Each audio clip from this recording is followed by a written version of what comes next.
Hey, how y'all doing today? Today we're going to be doing a little working, a little talking, and I'm not sure where we're going with all this, but praying before all the videos and letting God have his way here. So let's see what God's got in store for us here.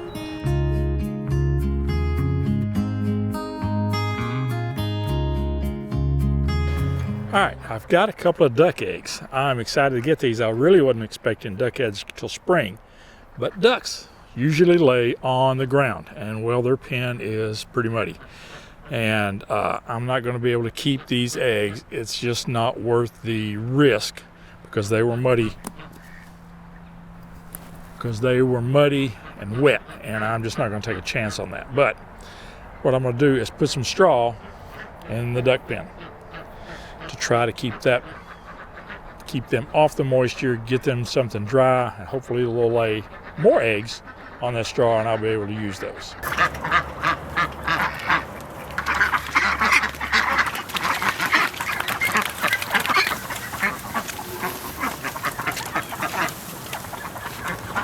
The cows are really tearing into that new haven.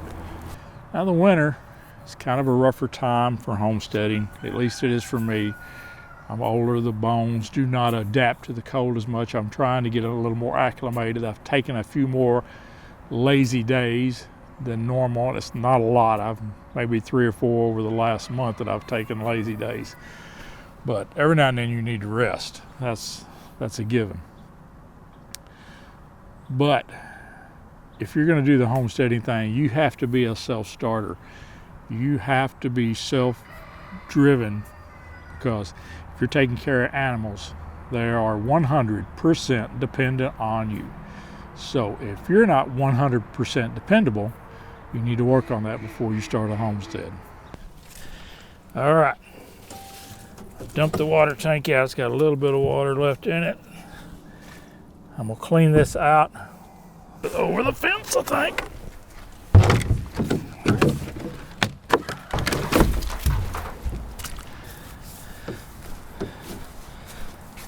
So we've got it over the fence, and I got to turn the water on. All right, let's try this again. Got water this time.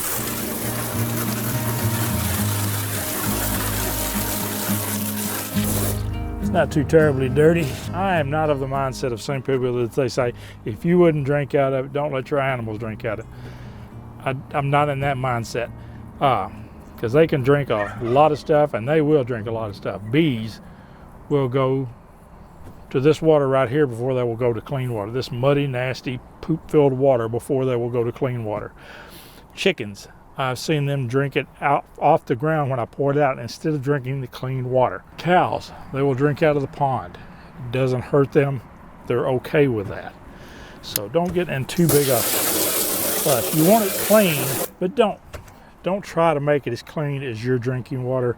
These animals can take a lot of stuff. What they can't take is chemicals. You do not want to have chemicals in your water if you can help it. Rainwater is great. If it's got a little dirt in it, it's got a little mud in it, they're going to slobber in it. When they drink out of this, they're going to put hay parts in here. It's going to be fine. Just rinse it out every now and then. You'll be good. All right, let's see if we can get this thing back over the fence. Get back on my boards where it's level. We're going to put a tank heater in here, keep the ice off so we don't have to break ice. Now what I've got here is a hose system that I water with. I've got a splitter valve here that I can turn on and off each side. One goes to the chickens, one goes to the cows. I've got something just like this down at the other end where I can feed this line or feed my garden.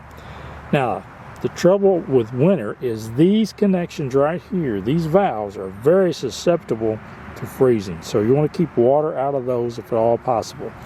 And if you want to even try to use your hose during winter, what you need to do, like when I'm finished here, is I'll unhook the hoses, drain as much water out as I can. On your water faucet, of course, you want to have it off. This is a frost-free hydrant. That means it drips out. The valve actually shuts off way underneath the floor, about a foot or more. You're going to disconnect the hose. You want to leave that disconnected, because if you don't, it doesn't allow this water to drain out and it will freeze. All right, it's finished dripping. We're going to put this on. This fastens around the bottom of the hose. It's Got a little bungee cord with a piece on there that keeps tension on it, and that will be sealed. Now we want to drain the hose. So this is our first connection. We're going to take that loose. Our faucet is that direction and it's downhill, so we're going to walk down this way and drain the water out of the hose. So we've drained that hose. We're going to disconnect here. We're just going to leave this disconnected since that's the garden part. We're going to disconnect this valve. Make sure all the water is out of that, because this is going to be your weak point in your system. Now we're just going to walk this down and drain the water. Now you don't have to take the whole thing down, you just have to move it up. As long as that's a lower point, it will drain. Another thing you need to think about is budget. You have to have a budget to do this. It costs money to homestead. You have to have money to get started. This, you can't buy chicken seeds for $1 and start chickens that way. You have to have a coop, you have to have fence, you have to have a run, you have to have feed, and you continually have to have feed, so you need to count for that. So you have to have a budget.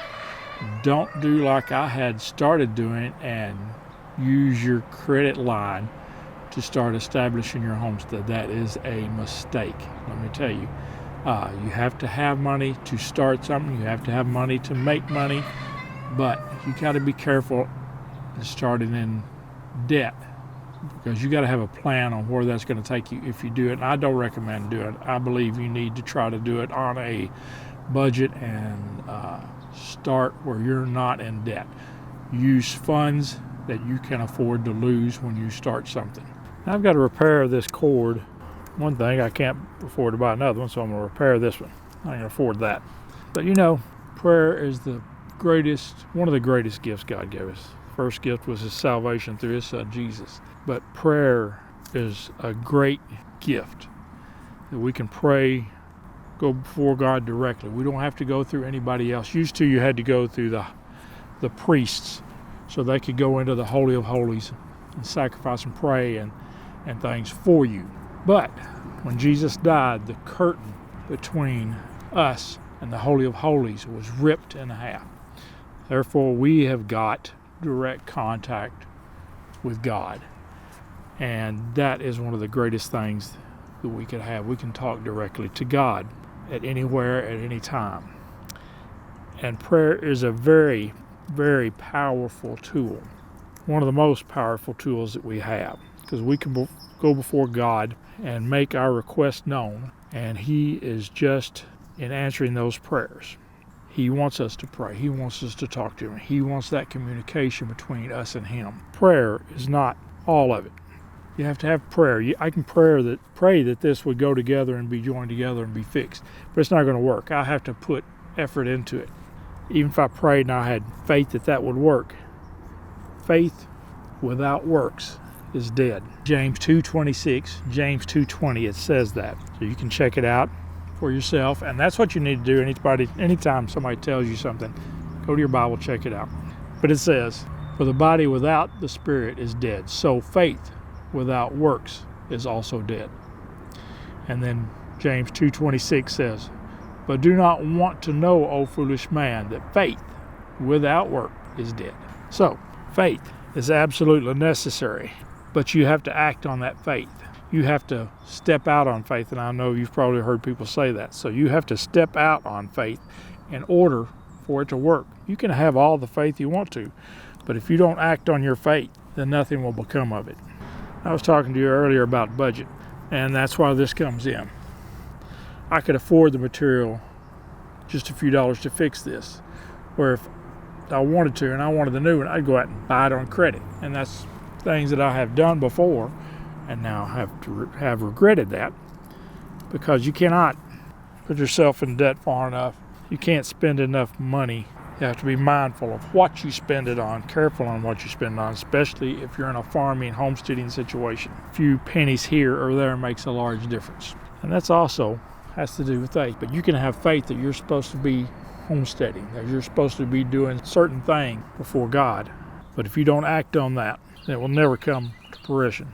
And you need to act on it in a way where it's not instant gratification, where you take a little plastic card and you go out and you buy everything you need and expect everything to work out wonderfully. So you have to have the faith, and then you have to start putting that faith to work by exercising the things you need to accomplish if you're homesteading. For instance, a budget. You have to have a budget. You have to start saving money towards what you want. And it has to be in a way that you don't have to borrow money. But you have to be disciplined enough to start saving that money, acting on your faith that you want this to happen. So if you have faith you're going to be a homesteader, have faith enough that you're going to start saving money. And if it hurts to save money, well, it hurts to save the money. But if it's meant for you to do that, you'll find a way. That is truly your calling, your desire to do that, and you will find a way to do it. And I was talking about time earlier, that you have to be disciplined. You have to put in time. That is also part of faith. You have to start working towards that. You have to make yourself be disciplined. You have to discipline yourself. One of the gifts of the Holy Spirit is self-control.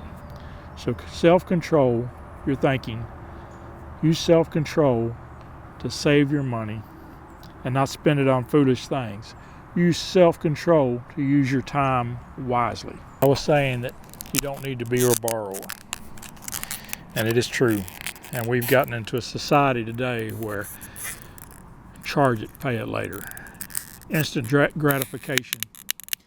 And because in Proverbs, and I'm going to read it to you, the rich rules over the poor, and the borrower is the servant to the lender. That's Proverbs 22:7. Check it out. Now, this may not be how a lot of people do it, and you can go ahead and comment on telling me how wrong I did it, but that's all right. That's the way I did it. I'll keep an eye on it, and it will work. Now, I'm using a torch. I could use a lighter. I don't have one hand. When you're going to use heat shrink and you're using a torch, start far off and bring it in.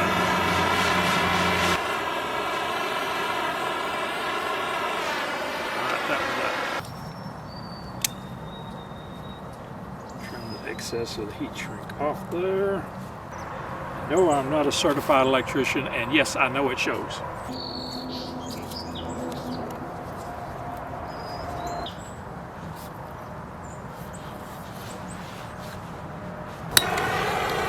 Turn one end. The end should be completely sealed. There should be some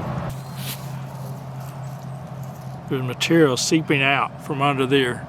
That's the adhesive. You want to see that.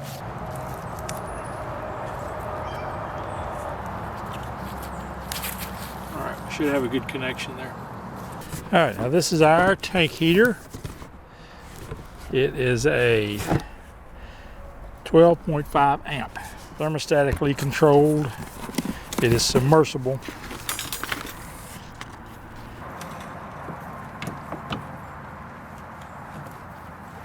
It fits directly on the bottom. It's completely submerged. We're filling the tank up with water, and then we'll plug it in the truck.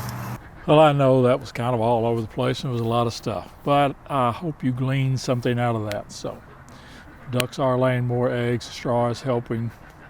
Draining the water out of the hose helps. Although we've got some warmer days here, and going to enjoy that for a while. So, another week anyway. Just remember, be a self-starter, and if you're not, work on that. Be budget-minded, because every penny counts on a farm, I'm going to tell you. Don't go into debt. If you're going for a house or something or land, you can't hardly help from that. But if you can, don't go into debt, especially for small stuff, because that small stuff adds up, and you end up with a big bill at the end that you got to pay, even when times are a little lean on the farm. So, keep the faith, practice your faith, step out on faith. Count your blessings every day, and I believe you will find you're blessed far beyond measure. I know that I am. God bless. Bye.